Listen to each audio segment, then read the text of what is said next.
What's up, guys? Since the start of SEO, search engine optimization, there's always been the notion that content is king. And that's 100% right. Content is king.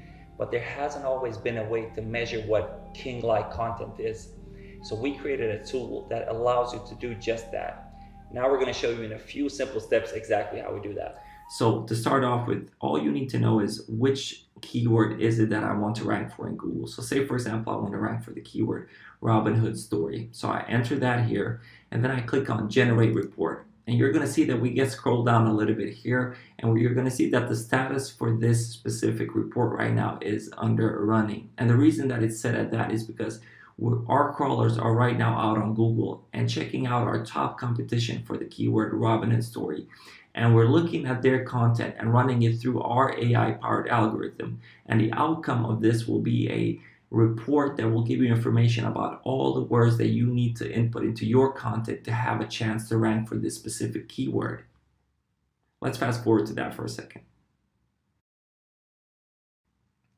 So now our report is generated. You can see that the status has changed to completed, and we can click on show details.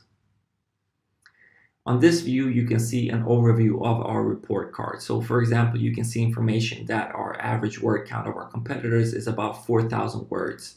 And immediately I can see that that's a bit distorted by the #1 ranking website here at 10,000 keywords, but that's fine. With this overview, I have that information now. Then I can also see that our suggested content grade is a 10 out of 10. And the reason that it's so high is because when I look at our competition here, they have very good content themselves, which is something to be expected when the keyword is Robinhood story, right? And then the question is, based off of what is this a 10 out of 10? Well, it's based off of the terms. So we're looking at which of these terms are used in their content and how frequently.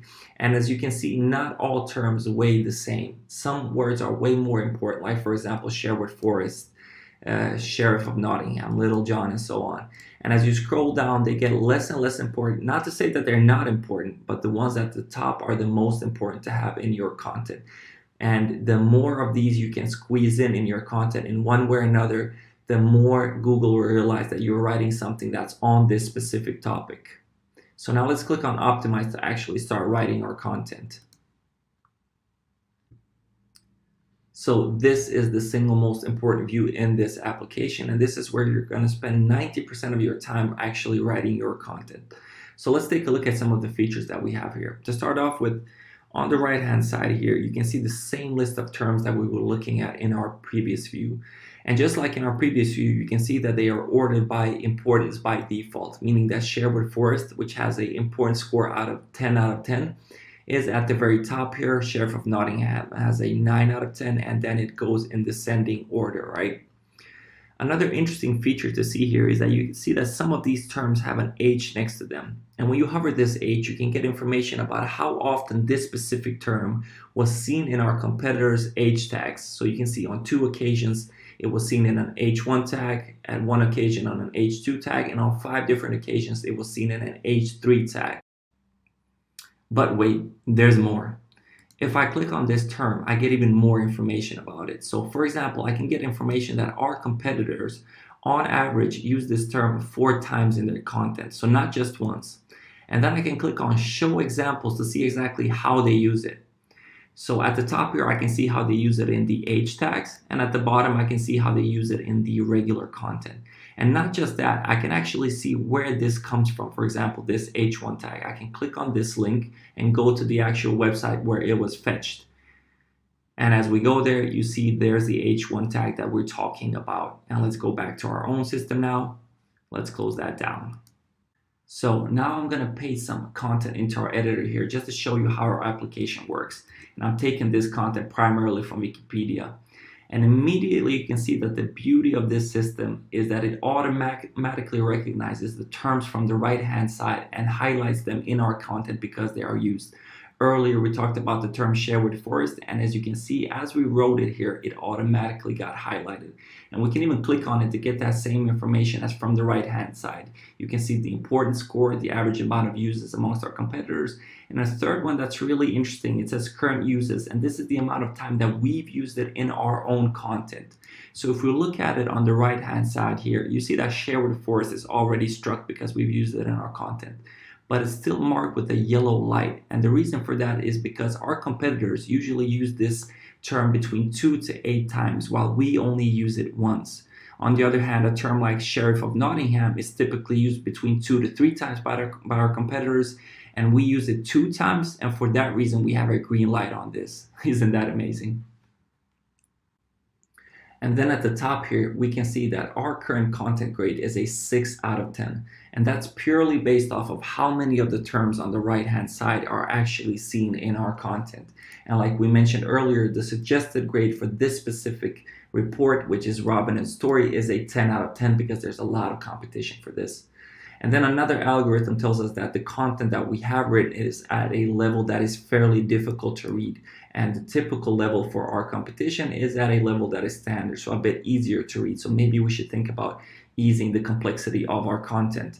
And then the final one here says word count, which is exactly as it sounds, the amount of words that we've written in our content and an evaluation of how much our competition writes, right? So pretty straightforward, these 3 tabs. And now I want to show you a feature that I'm really excited about, and it's under the Inspiration tab. So if I click on that, I see a list of keywords that I know that people Google, right? So even though our content is primarily oriented to be able to rank for the keyword Robinhood Story, there's no reason why we can't have a long tail for this. So some other keywords that we also rank for. So we know, for example, that a lot of people Google, how does the story of Robinhood end? So a smart way to use this Inspiration tab is to actually copy questions from this list and answer them in your content. So for example, if I just copy this, paste it into my content, let's use a big H, and then actually use this as an H tag in my content. So it's not an H1 probably because that's up there, but it might be an H2 or an H3. I make an H tag of this, and then I simply just write content in here that I know is relevant to answer this question, and it will give me a chance to rank for not just my primary keyword, but also my long tail keywords. Pretty neat, huh? And last but not least, at the bottom left corner, you can see a button that says Add Meta Tags. And if I click on this, I can add a title tag and a meta description tag that goes along with my article. So this is basically the idea that you have everything in one place before you need to paste it to your actual website. And then the question is, why did we create a tool like this? Well, the people behind Robinize have well over a decade of experience in either SEO or web development, or in my case, both. You can see my video on YouTube where I explain how I created a website in 6 weeks that's generated over $100,000 in income with the help of good SEO tactics. And you can also see my video, 12 years of SEO experience in under 5 minutes. With that said, we were looking for an SEO content optimization tool for ourselves. And when we looked at the market, on the one hand side, we found all of these tools that were very affordable, but that unfortunately weren't that good, and I don't want to name them. And on the other side of the spectrum, we found some really good tools like Market News, ClearScope, Topic, and so on. The problem for us with these tools is that they're just far too expensive. So we set out on a mission to create the next great content optimization tool. The idea is that both the very well-established SEO agency can use it, but also the newcomer to the content writing world that's perhaps just starting to make his first few dollars off of Fiverr.com, they would be able to afford it as well. So we want to combine quality with affordability. And the result of all of this was Robinize, the Robinhood of SEO content optimization tools.